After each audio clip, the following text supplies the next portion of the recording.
Hi, I'm Mark Cleghorn and welcome to Pose-Tober on the Photographer Academy, and we're looking at boudoir photography and how you can add different ideas into your session to either spice it up or just to add more variety. So every day on the Academy, we're adding one new image in for you, and you can check up here on our YouTube channel to kind of see the same content, but obviously our members get it ahead of time.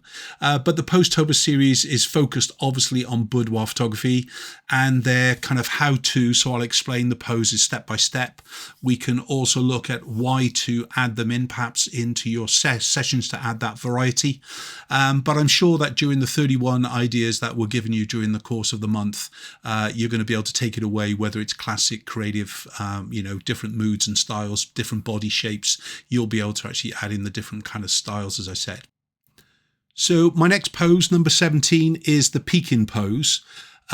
This is really a kind of an idea for you to start to think about using furniture or textiles in the image to kind of disguise the body to begin with, and then allowing the client to either look back at you or kind of looking away off shoulder as such. So it's based on the over the shoulder look for the majority of the times. So this is where, as you can see, what I've written is peeking around a doorway or piece of furniture with a playfulness in the teasing expression. In this case, we've got a big kind of doorway from a big fashioned wardrobe here. But we could use the likes of a screen or some drapes within a room to kind of create exactly the same thing. As far as the body's concerned, if you want to kind of venture into implied nude or implied topless with it, we can actually use the door to actually hide the boobs, and naturally then you've got a kind of a hidden body no matter what with it.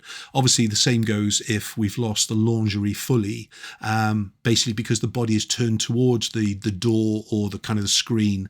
The body is being hidden by the whole of the actual the door, as it were. As far as the expression is concerned, I would say if there's going to be eye contact to camera position, you definitely get a little bit of a smiley kind of tease, because that will actually bring a little bit more intrigue.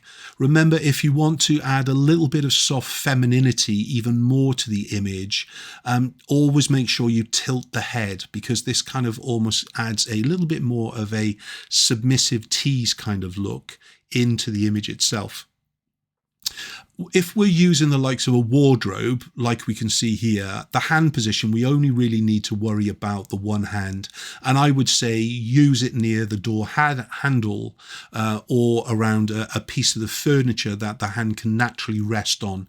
If there's no door handles or anything else, allow the hand to basically go up the line of the door so it literally fits into the palm of the hand, where half of the hand disappears behind the door and the rest of the hand, just a few of the fingers, are visible stretching up the actual door itself.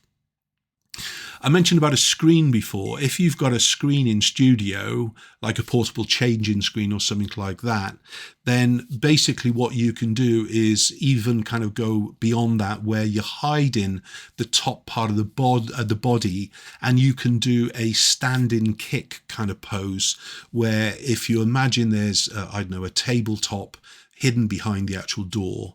Basically, the subject is leaning onto the tabletop, but you've lost the top part of the body fully. Then they can kick up the leg nearest to camera position to give you this kind of kicking pose.